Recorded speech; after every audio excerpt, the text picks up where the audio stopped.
আমাদের সবার মধ্যেই একটি তৃষ্ণা জাগে জানার, দ্রৌপদী 5 স্বামী থাকতেও কেন মহাসতী বলে ঋষিরা বললেন। শ্রীকৃষ্ণ প্রিয় কেন ছিল সেটা তো আমরা জানতে পেরেছি। এর কতগুলো ব্যাখ্যা আমার গুরুদেব করতেন। তিনি বলতেন যে দ্রৌপদীর মধ্যে কোনো ঈর্ষা ছিল না। কেন?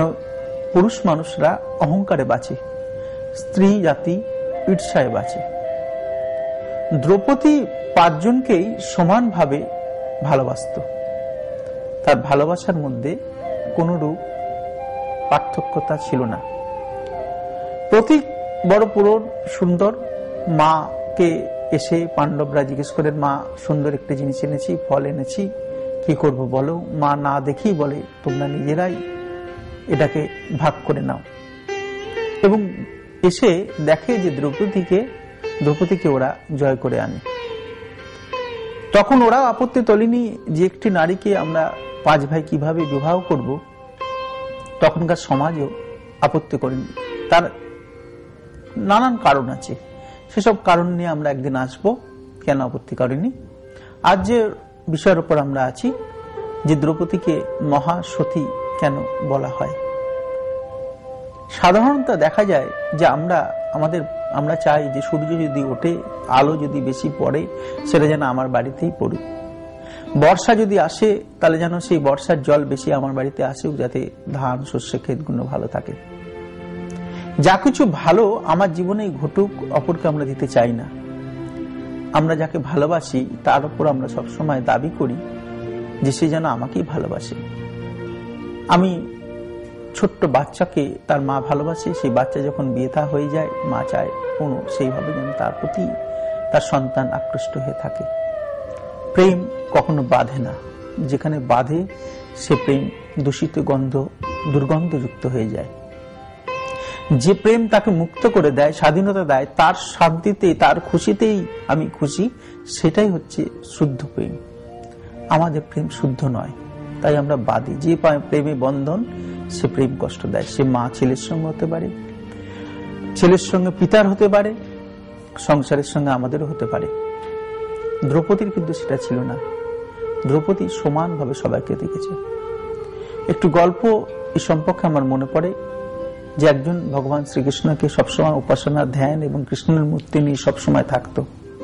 যেখানে যেত কৃষ্ণকে চান করাতো, খাওয়াতো, দাওয়াতে কোলে করে কৃষ্ণ নিয়ে ঘুরতেন। সে ব্যক্তি একটি মন্দিরে ঢোকে, সেই মন্দিরে কয়েকশো কৃষ্ণের মূর্তি ছিল। সেখানে তার কৃষ্ণ ছিল খুব ছোট। সেই কৃষ্ণকে তিনি বসিয়ে পুজো করতে শুরু করেন। ধূপ যখন দেখাতে যান ভগবান শ্রীকৃষ্ণকে, তখন তার খেয়াল পড়ে যে ধূপের যে সুগন্ধ, ধূপের যে জ্যোতি, ধূপের যে সুগন্ধ, যে ধোঁয়া, সেটা উড়ে চলে যাচ্ছে, অন্য কৃষ্ণদের নাকে চলে আসছে। তখন সে ঠিক করে যে একটা সুন্দর তালপাতা তখনকার দিনে পাওয়া যেত, সেই তালপাতা দিয়ে একটা আচ্ছাদন তৈরি করে, যে এই ধোঁয়াটা শুধু তার কৃষ্ণই পাবে, অন্য কৃষ্ণরা যাতে না পায়। এবং সেইভাবে একটা আচ্ছাদন তৈরি করে পরের দিন আবার পুজো শুরু করে। পুজো শেষের পরে দেখা যায় যে তার কৃষ্ণের মুখ পুরো কালো হয়ে যায়। তখন সে ওই মন্দিরের পুরোহিতের কাছে যায় যে আমার কৃষ্ণের মুখ পুরো কালো হয়ে গেছে, এর থেকে কি করে পরিত্রাণ পাওয়া যায়, যদি কোনো রাস্তা বলেন। তিনি তখন বলেন, প্রেমকে যে বাঁধে তার মুখ এরকম কালো হয়ে যায়। প্রেমকে স্বাধীনতা দিতে হয়।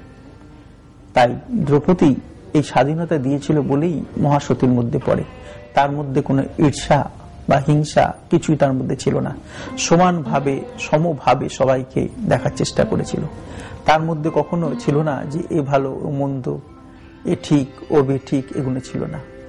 আমরাও যেরকম যদি দ্রৌপদীর মতো সংসারের ক্ষেত্রে স্বামীকে, স্বামী ভাইকে, ননদকে, মাকে, বাবাকে সমানভাবে শ্রদ্ধা জানাতে পারি, তাহলেও কিন্তু আমরা এই মহাসতীর মধ্যে পড়তে পারি। মহাসতী মানে শুধু ছেলেদের কথা আমি এখানে নয়, এখানে মেয়েদের কথা শুধু নয়, ছেলেদের কথাও বলছি। সংসারে যে সমানভাবে সবাইকে দেখে, সেই কিন্তু মহাসতীর মধ্যে পড়তে পারে। আমি আমার গুরুদেবকে প্রশ্ন করেছিলেন যে আপনি তো এত কঠোর মানুষ, অল্প অল্প কথায় রেগে যান।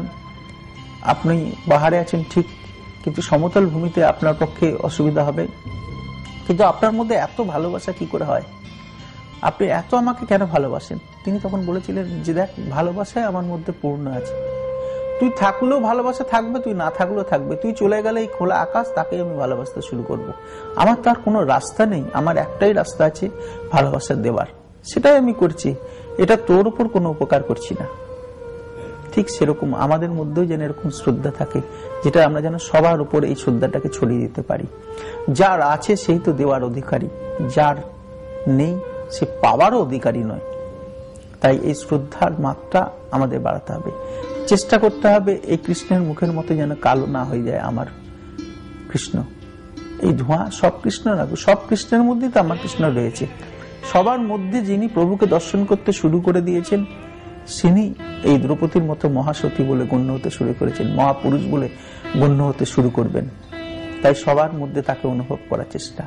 প্রত্যেকটা মহাপুরুষের জীবনে যদি আমরা দেখি, তারা দেখব যে সবার সঙ্গে জুড়ে ছিলেন।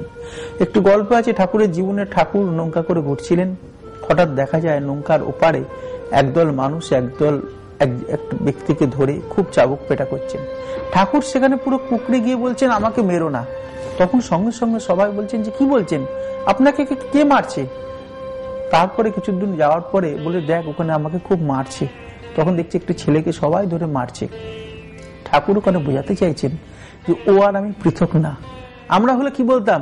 আমরা বলতাম যে ওকে মেরো না, কিন্তু ঠাকুর ওর সঙ্গে একাকার হয়ে গেছেন, তাই বলছে আমাকে মেরো না।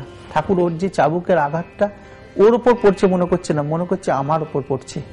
ঠিক সেরকম আমরা যদি ঈশ্বরের সঙ্গে এইভাবে জুড়তে পারি, আমরাও কিন্তু মহাপুরুষ, মহাসতী এই রাস্তা আমরা এগোতে পারি। কিন্তু আমাদের জোড়া হয় না। আমাদের জোড়া হয় না কেন? আমাদের অহংকার আর ঈর্ষায়। এই দুটোকে কাটিয়ে কিন্তু আমাদের উঠতে হবে, এর পারে কিন্তু আমাদের যেতে হবে। কৃষ্ণের প্রিয় পাত্র হতে হবে। আর কৃষ্ণের প্রিয় পাত্র হতে গেলে সম্পূর্ণভাবে সবাইকে সমানভাবে শুধুই শ্রদ্ধা জানাতে হবে। এ নয় যে ভালো ও খারাপ, তা নয়। যেই আমার কাছে আসবে সেই ঠিক, সেই ভালো। কৃষ্ণর কাছে দেখা গেছে যে যেই গেছে তাকে কাউকে নিরাশ করেনি, সবাইকে তিনি চেয়েছেন উপকার করতে। আমাদের ক্ষেত্রে কি হয়? আমরা যদি কোনো মন্ত্র জানি, কোনো চালিসা পড়ি বা কোনো জিনিসের দ্বারা একটু উপকার পাই, সেটা আমরা লুকিয়ে যাওয়ার চেষ্টা করি এবং আমরা আমাদের বন্ধু বান্ধব আত্মীয় পরিজনকে জানাইও না যে আমরা এখানে গিয়ে কিন্তু এই উপকারটা পেয়েছেন এবং এই যে চালিসা আছে, এই যে মন্ত্র আছে, এই জপ করে কিন্তু দারুণ ফল পেয়েছি। সেখানে কিন্তু আমরা তার সঙ্গে অহংকারে বলি না, নালে ঈর্ষায় বলি না। সেটা কিন্তু দ্রৌপদীর মধ্যে ছিল না। বিতরণ করার একটা মানসিকতা ছিল না। সৎ শিষ্য, সৎ সন্তান, সৎ মানুষ তিনি, যিনি বিতরণ করতে আসেন, যিনি দিতে চান। আমরা দেখেছি যে দিতে চায় সেই পাওয়ার অধিকারী হয়। ফুল গাছকে খুব ভালো করে লক্ষ্য করলে দেখা যাবে, ফুল যত পারি তত কিন্তু পরের দিন আরো বেড়ে ওঠে। কিন্তু ফুল যদি না পড়ি, আস্তে আস্তে কিন্তু ফুল দেওয়াটাও বন্ধ হয়ে যায়। একটা কুয়োতে যত জল থাকে, আমরা যদি তুলতে শুরু করি, কুয়োর জল আরো স্বচ্ছ, আরো পবিত্র, আরো সুন্দর হয়ে বেরোতে শুরু হয়। কিন্তু কুয়োতে যদি জল তোলা একদম বন্ধ করে দিই, সেই কুয়োর জল কিন্তু পচে যাবে, দুর্গন্ধযুক্ত হবে, সেই জল কেউ মুখে নেবে না। তাই বিতরণ করার একটা মানসিকতা কিন্তু ধর্ম থাকা উচিত। ঈশ্বরের পথে আমি যেভাবে চলছি, আমি যেভাবে একটু করুণা পেয়েছি, আমি যেভাবে তৃপ্তি পেয়েছি, সেই পথ কিন্তু আমার উদ্দেশ্য যদি কেউ নিতে চায়, কেউ জানতে চায়, তাহলে দেখানোর।